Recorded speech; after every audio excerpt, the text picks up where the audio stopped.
चलिए दोस्तों स्टार्ट करते हैं फिजिक्स क्लास 12 यूपी बोर्ड की मोस्ट इंपोर्टेंट स्पेशल सीरीज, जिसमें मैं कराऊंगा आपको मोस्ट इंपोर्टेंट क्वेश्चन जो यूपी बोर्ड में हर साल रिपीट किए जाते हैं या 1 साल या 2 साल छोड़कर लगातार रिपीट किए जा रहे हैं, जिससे आपका टाइम बच सके और आप बहुत कम टाइम में पढ़कर यूपी बोर्ड में धमाल मचा सके। दोस्तों अगर आपको यही नहीं पता होगा कि यूपी बोर्ड में कौन से क्वेश्चन ऐसे हैं जो यूपी बोर्ड में हर साल रिपीट किए जा रहे हैं या 1 साल या 2 साल छोड़कर लगातार रिपीट किए जाते हैं, तो आप अच्छे से तैयारी नहीं कर पाएंगे और आप ज्यादा पढ़ने के चक्कर में जो इंपोर्टेंट आपका पार्ट है वो आप छोड़ देंगे। तो इस समस्या को देखते हुए मैंने एक स्पेशल सीरीज स्टार्ट की है, जिसमें मैं आपको हर सब्जेक्ट की एक स्पेशल सीरीज दूंगा, जिसमें मैं आपको बताऊंगा मोस्ट इंपोर्टेंट क्वेश्चन जो बोर्ड में हर साल रिपीट किए जाते हैं या 1 साल या 2 साल छोड़कर लगातार रिपीट किए जा रहे हैं, जिससे आप बहुत कम टाइम में पढ़कर बोर्ड में धमाल मचा देंगे। दोस्तों आपको ये पता होना जरूरी है कि यूपी बोर्ड हर साल 7 सेट बनाता है और 7 सेट अलग अलग जिले में अलग अलग सेट भेजा जाता है। ठीक है, अगर एक चीज और बता दूं, अगर किसी के पास ये 2024 का पेपर है, ये 2024 में आया हुआ क्वेश्चन है, अगर किसी के पास 2024 का पेपर है तो वो ये ना सोचे, और उसके पेपर में ये नहीं है तो वो ये ना सोचे कि यूपी बोर्ड 2024 में आया हुआ नहीं है, क्योंकि जो यूपी बोर्ड है वो हर साल 7 सेट बनाता है और 7 के 7 सेट आपके पास उपलब्ध नहीं होंगे। तो अगर आपको देखना कि 2024 में आया नहीं है, आया या नहीं आया, तो आप 2024 का FU सेट देखना, तो उसमें आपको ये मिल जाएगा कि यूपी बोर्ड का जो FU सेट है उसमें क्वेश्चन आया हुआ है। ठीक है, अब मैं लेके आया हूँ फर्स्ट चैप्टर है जो, उसके मैंने न्यूमेरिकल भी, शॉर्ट क्वेश्चन भी और लॉन्ग क्वेश्चन भी सारे करा दिए हैं, और जो ये सेकंड चैप्टर है इसके भी मैंने जो लॉन्ग क्वेश्चन है मैं भी करा दिए हैं, उनकी वीडियो भी अपलोड कर दिया। अगर आपने वो नहीं देखे तो आप जल्दी जल्दी जाकर देख सकते हैं। और चैप्टर का कोई कंफ्यूजन ना रखें, क्योंकि किसी बुक में कोई सा चैप्टर दे रखा, अलग अलग पार्ट में डिवाइड कर रखे और किसी में एक ही दे रखा। ठीक है, तो इस चक्कर में बिल्कुल ना पड़े। जो मैं करा रहा हूँ वो यूनिट वाइज है, यूनिट वाइज भी नहीं है, मतलब एक यूनिट में 2 चैप्टर है, किसी में 3 है, तो मतलब आपका जो चैप्टर है, आपके मान लिया छोटे छोटे चैप्टर दे रखे बुक में, तो आप इसमें ये देखेंगे कि कौन कौन से क्वेश्चन आपके चैप्टर में है, तो आपको हर चैप्टर से मोस्ट इंपोर्टेंट क्वेश्चन मिल जाएंगे जो मैं करा रहा हूँ। ठीक है, अगर आपको चैप्टर वाली दिक्कत है, वरना सब चैप्टर एक जैसे हैं, यूपी बोर्ड का कोर्स भी एक जैसा है जो मैं करा रहा हूँ। ठीक है, और जो क्वेश्चन आ रहे हैं ये भी इसी में से आ रहे हैं, तो ये कहीं बाहर से नहीं आ रहे, आप चेक कर सकते हैं। 2024 FU यूपी बोर्ड में आया हुआ क्वेश्चन है, तो कंफ्यूजन ना पाए बिल्कुल भी। ठीक है, तो अब इसके मैं लेके आया हूँ इस चैप्टर के शॉर्ट क्वेश्चन की वीडियो, जिसमें मैं कराऊंगा आपको मोस्ट इंपोर्टेंट शॉर्ट क्वेश्चन। ज्यादा शॉर्ट क्वेश्चन नहीं है इसमें, बहुत ही कम शॉर्ट क्वेश्चन है, करेंगे बहुत ही आसान तरीके से। पहला क्वेश्चन क्या दिया हुआ है, संधारित्र क्या होते हैं, 2024 में पूछा गया क्वेश्चन है, बेसिक क्वेश्चन है। लिखते हैं इसका आंसर,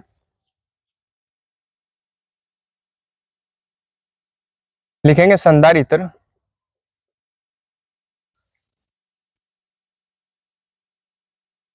किसी भी प्रकार,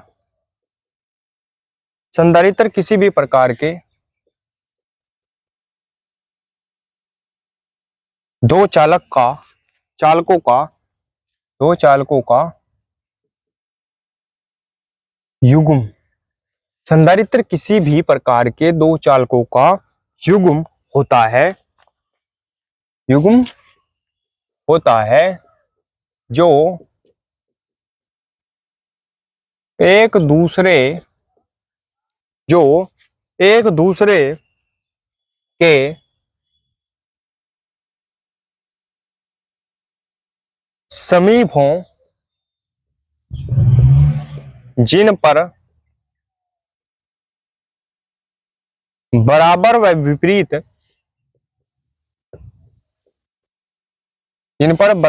विपरीत आवेश हो,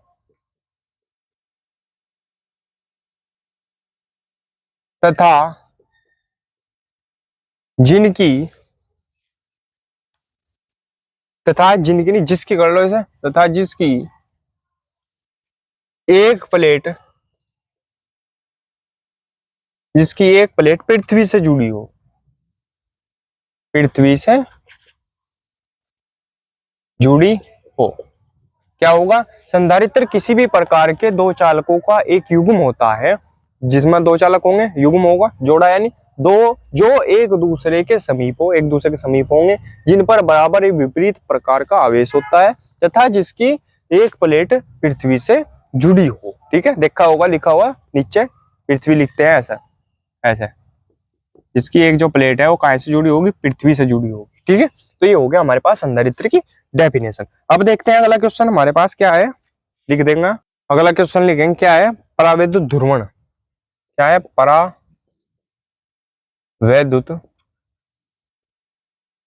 ध्रुवण। किसे कहते हैं? किसे कहते हैं, या इससे आप क्या समझते हैं? किसे कहते हैं? कौन से सन में आया? 2019 में। ठीक है, 2019 यूपी बोर्ड में आया हुआ क्वेश्चन था। अब लिखेंगे इसका आंसर।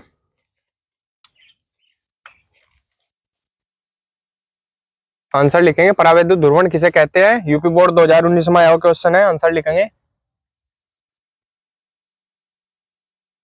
बाह्य वैद्युत क्षेत्र।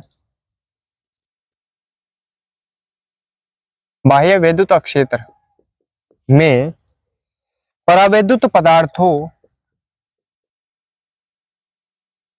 परावैद्युत पदार्थों में परावैद्युत पदार्थों में धनावेशों तथा ऋणावेशों, क्या हो गया? बाह्य वैद्युत क्षेत्र में परावैद्युत पदार्थों में धनावेशों तथा ऋणावेशों के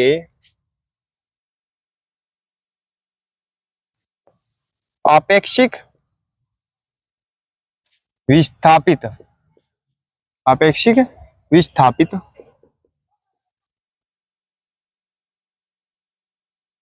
होने की घटना को, ठीक है, बाह्य वैद्युत क्षेत्र में परावैद्युत पदार्थों में धनावेशों तथा ऋणावेशों के आपेक्षिक विस्थापित होने की घटना को परावैद्युत पदार्थों का वैद्युत ध्रुवण कहते हैं। परावैद्युत पदार्थों का वैद्युत ध्रुवण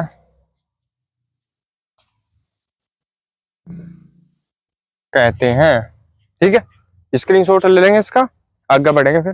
चलिए दोस्तों, देखते हैं अगला क्वेश्चन क्या है। संधारित्र की वैद्युत धारिता किसे कहते हैं? कौन से सन में आया? 2020 यूपी बोर्ड में पूछा गया क्वेश्चन है। लिखेंगे इसका आंसर। किसी संधारित्र की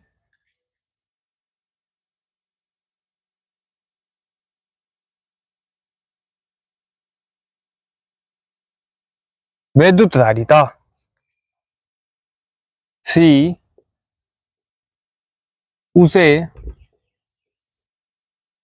दिए गए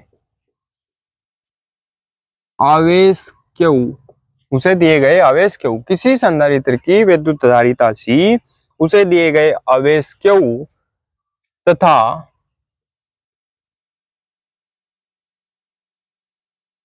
उसके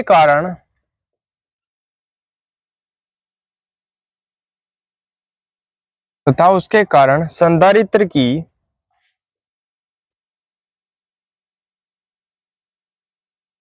प्लेटों के बीच विभवांतर V तथा उसके कारण संधारित्र की प्लेटों के बीच विभवांतर V के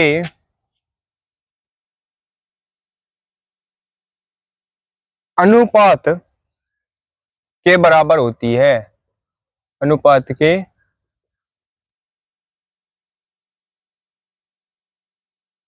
बराबर होती है। फॉर्मूला लिख लेंगे हम। संधारित्र की धारिता C बराबर होती है Q/V। तो इसे क्या लिख सकते हैं हम? अगर डेफिनेशन इससे ही बनानी पड़ेगी तो क्या करेंगे? Q अनुपात V। ठीक है, दिए गए आवेश Q तथा उसके कारण संधारित्र की प्लेटों के बीच विभवांतर V के अनुपात के बराबर होती है। ठीक है, क्या? C वैद्युत धारिता। ठीक है, स्क्रीनशॉट ले लेंगे इसका, बढ़ेंगे अगले क्वेश्चन की तरफ। चलिए दोस्तों, देखते हैं अगला क्वेश्चन क्या है। किसी आवेशित संधारित्र की धारिता C फैराड तथा संचित ऊर्जा U जूल है। संधारित्र की प्लेटों पर आवेश का व्यंजक लिखिए। कौन से सन में है? यूपी बोर्ड 2017-2023 में आया हुआ क्वेश्चन है। करेंगे इसका आंसर, लिखेंगे। बहुत ही आसान है, कुछ नहीं है इसमें। हमारे पास फॉर्मूला होता है U बराबर 1/2 Q² बटे C। ये आवेश पूछ रहा, ठीक है। आवेश पूछ रहा, तो आवेश कैसे निकलेगा यहाँ से, देखो इसकी 1/2 1 मान के बटे 1 और इसकी क्रॉस मल्टीप्लाई कर दो, ठीक है। अब क्यू की जब क्यू स्क्वायर की 1 में करेंगे तो क्या आएगा, क्यू स्क्वायर ही आएगा, 1 में क्या करे जाओ, चाहे 50 1 हो चाहे 100 1 हो, ठीक है। यहाँ तक बराबर u की 2 और c में करेंगे क्रॉस मल्टीप्लाई हो रही u2c, यही तो बनेगा, ठीक है। u2c या 2uc एक ही बात है, क्योंकि नंबर है, पहले इसे पहले लिख लो, ठीक है, इसे पहले लिख लो 2uc, ठीक है भाई। यहां तक कोई दिक्कत नहीं किसी को।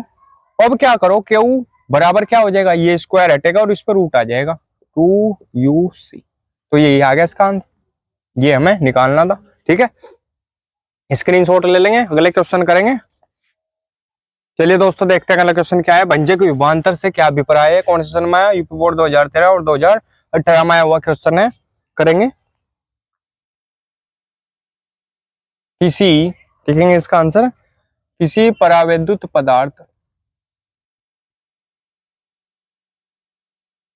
किसी परावैद्युत पदार्थ के सिरों के बीच, किसी परावैद्युत पदार्थ के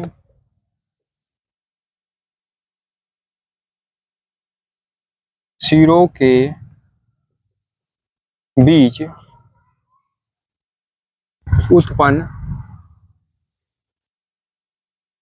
महत्तम विभवांतर, उत्पन्न महत्तम विभवांतर जिसे परावैद्युत,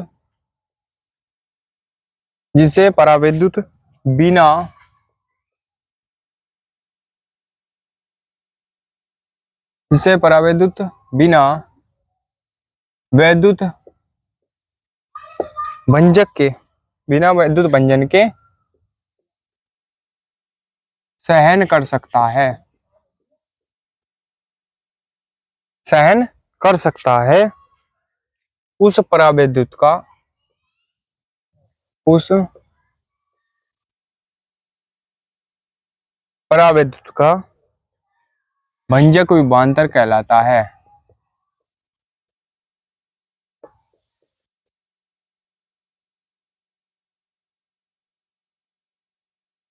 भंजक विभवांतर कहलाता है, ठीक है भाई। स्क्रीनशॉट ले लेंगे इसका, फिर बढ़ेंगे आगे। चलिए दोस्तों देखते हैं अगला क्वेश्चन क्या है। विद्युत द्विध्रुव की अक्षीय रेखा पर विद्युत विभव का सूत्र लिखिए, कौन सा सन में आया, यूपी बोर्ड 2018 और 2023 में पूछा गया क्वेश्चन है। लिखेंगे इसे, फॉर्मूला लिखना बस, सिर्फ क्या है, अक्षीय स्थिति में लिखना, अक्षीय रेखा पर, तो ये बराबर क्या होगा, अक्षीय वाला लॉन्ग क्वेश्चन में करा दिया है, 4πε0 p/r², ठीक है भाई, ये पूछा गया, तो स्क्रीनशॉट ले लेंगे इसका। तो दोस्तों अगर वीडियो अच्छी लगी हो तो प्लीज वीडियो को लाइक कीजिए, कमेंट कीजिए और हमारे चैनल को सब्सक्राइब कीजिए और घंटी का बटन भी दबा लीजिए, जिससे आपको हमारी वीडियो की नोटिफिकेशन सबसे पहले मिल सके। मिलते हैं अगली वीडियो में, बने रहिए हमारे चैनल पर, धन्यवाद।